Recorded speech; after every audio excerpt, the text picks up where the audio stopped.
हमारे साथ मौजूद हैं चौधरी विजय प्रताप सिंह, जो कि सुपुत्र हैं पूर्व मंत्री चौधरी महेंद्र प्रताप सिंह की। एक बड़ी हस्ती है, राजनीतिक तौर पर हरियाणा में कद्दावर नेता माने जाते हैं, लेकिन विजय प्रताप की भी अपनी छवि है और इस बार 2019 की तरह 2024 में ही दावेदारी ठोक दी। हालांकि पिछली बार आवेदन ही थे, इस बार आवेदन हुए हैं। दावेदारी ठोक दिया आपने। जी। पहले से बताइए, मैंने कल सवाल किया था करण दलाल से भी। मेरा सबसे पहले सवाल था कि टिकट मिलेगी या नहीं मिलेगी, क्योंकि जो टिकट होती है, कांग्रेस की टिकट मिलना ही एक बहुत बड़ी टेढ़ी खीर होती है। जी नहीं, इसमें कोई दोहराया नहीं। मैंने फॉर्म भी भरा है, अभी पार्टी से चुनाव लड़ने की मैंने इच्छा जाहिर की है और हमारे आदरणीय दलाल साहब ने भी की है और भी हमारे सीनियर लीडर्स हैं।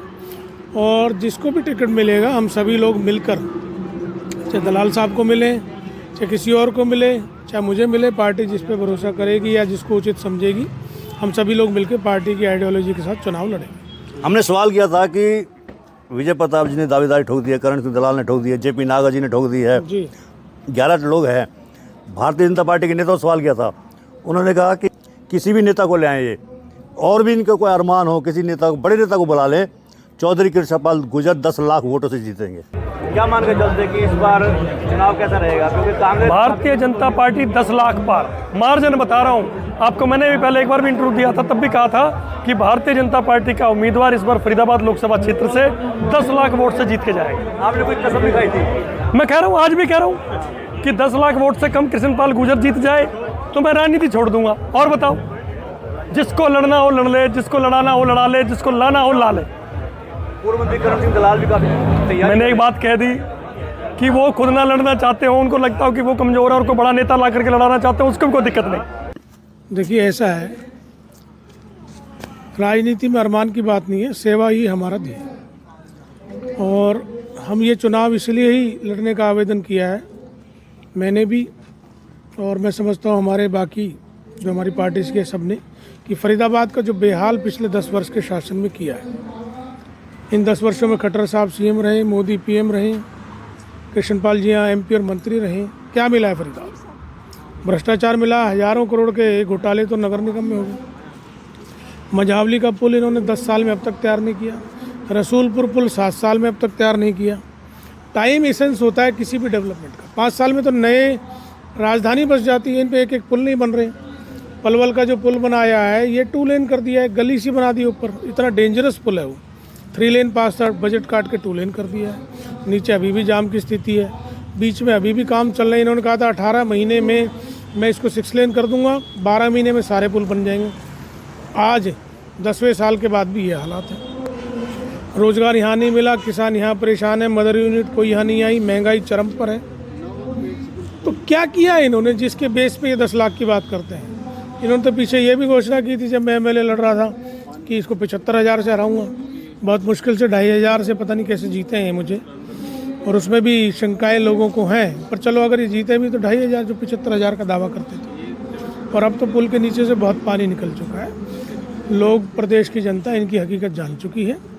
इन्होंने झूठे वादे किए हैं, चाहे इनके प्रधानमंत्री हों, चाहे इनके मुख्यमंत्री हों, चाहे ये स्वयं हो, इन्होंने सब ने झूठे वादे किए हैं और लोगों को बांटने का काम किया है। अब जनता इनको सबक सिखाएगी, ऐसा मेरा यकीन है। लेकिन प्रधानमंत्री मोदी ये कह रहे हैं कि देश का मूड कह रहा है कि भारतीय जनता पार्टी की तीसरी बार सरकार बने, और बन रही है।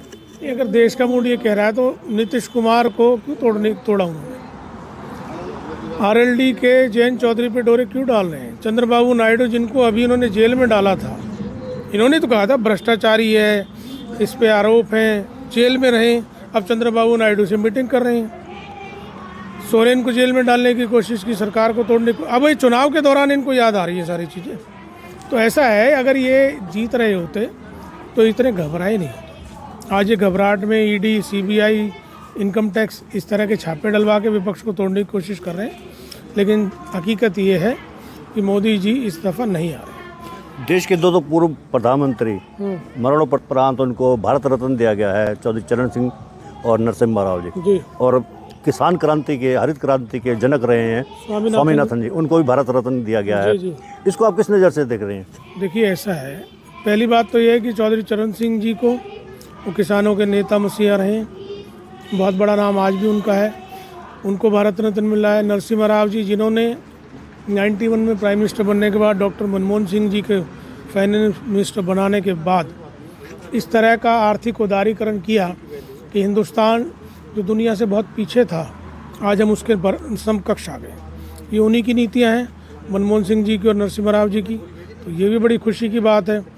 और हरित क्रांति के जो जनक है डॉक्टर स्वामीनाथन, उनको ये मिला है भारत रत्न। उन्होंने भी इस देश को आत्मनिर्भर बनाने के लिए खाद्य उसमें बहुत बड़ा काम किया है, बड़ी रिसर्च की है। तो तीनों को मिलना बहुत सौभाग्य की बात है। लेकिन चौधरी चरण सिंह किसानों के मसीहत है। किसान 700 अभी शहीद हुए पीछे मोदी साहब के 3 काले कानून जो आए उसके विरोध में। मोदी साहब ने माफ़ी मांगी, काले कानून वापस लेने की बात की, लेकिन आज तक गारंटी नहीं दी। उनको भारत रत्न दे दिया है लेकिन किसानों की मांगें नहीं मानी। डॉक्टर स्वामीनाथन ने जो किसानों के लिए कहा था कि उनकी जो आयोग है उसकी मांगें भी नहीं मानी। तो इसका मतलब ये लगता है कि मोदी जी पॉलिटिकल माइलेज लेना चाहते हैं असलियत में, और उनका कोई ध्येय नहीं है। उधर किसान भी कूच कर गए हैं धरने के लिए। करेंगे ही भाई, आप कह रहे हो हम तुम्हें भारत रत्न दे रहे हैं, तुम्हारी मांग नहीं मांगेंगे। तो खाली बातों से थोड़ी पेट भरेगा। आप आय दोगुनी करिए किसानों की, उन्होंने आपने कहा था।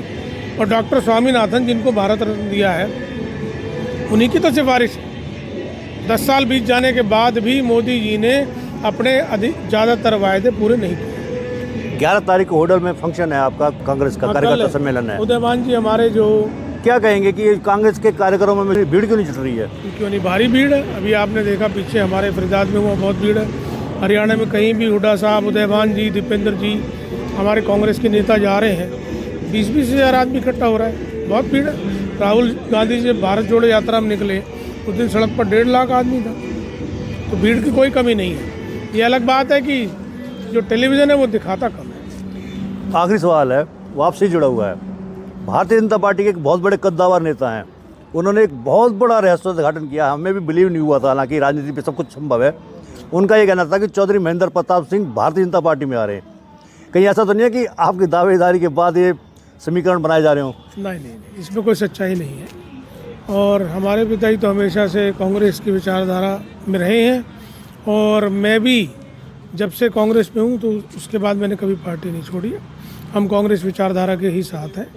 ये बातें जो है ना, ये सिर्फ मुझे नहीं मालूम काबी पुलाव कौन पका रहा है, ऐसा कतई भी नहीं। क्योंकि मुझसे ही कहा गया था, मैं चौंक गया था, मैंने कहा तो ये कैसे हो सकता है? ऐसा नहीं, ऐसा बिल्कुल नहीं है। हमने तो कांग्रेस से आवेदन किया है। अच्छा, अगर टिकट मिलता है, मान लो, क्योंकि 11 लोग हैं, 11 दावेदार हैं, टिकट मिलता है तो क्या मान कर चलते कि जबकि जैसे 10 लाख का दावा कर रहे हैं, आप अपनी जीत का दावा कितना करते हैं? देखो, चुनाव तो यहाँ कांग्रेस पार्टी जीतेगी, क्योंकि ग्राउंड पे लोग बहुत परेशान हैं। चाहे टिकट मुझे मिले, दलाल साहब को मिले या किसी और को मिले, हमारी पार्टी के वरिष्ठ नेता बहुत भी हैं। जनता का जो मिजाज है वो भाजपा के खिलाफ है। चुनाव यहाँ कांग्रेस जीतेगी। लेकिन आपकी कांग्रेस में तो बिखराव बहुत है, अलग अलग गुट बने हुए हैं। ऐसा तो बीजेपी में भी है। मोदी जी और शाह जी के अलावा तो किसी की चल ही नहीं रही। तो इसलिए मेरे हिसाब से तो इन बातों में हमें ध्यान नहीं देना चाहिए, अपनी विचारधारा से स्टिक करें। तो ये थे हमारे बीच में श्री विजय प्रताप जी, जिन्होंने लोकसभा के चुनाव के लिए कांग्रेस की तरफ से दावेदारी ठोक दी। हालांकि 2019 में भी चुनाव लड़ना चाहते थे। हमने कई मुद्दों पर उनके सवाल किए, उन्होंने जवाब भी बखूबी दिया। हमारा आपसे अनुरोध है कि हमारे चैनल को आप लाइक करें, फॉलो करें, कमेंट बॉक्स में जाके प्रतिक्रिया दें, इस लिंक को ज़्यादा से ज़्यादा शेयर भी कर दें। धन्यवाद। जय हिंद, जय भारत।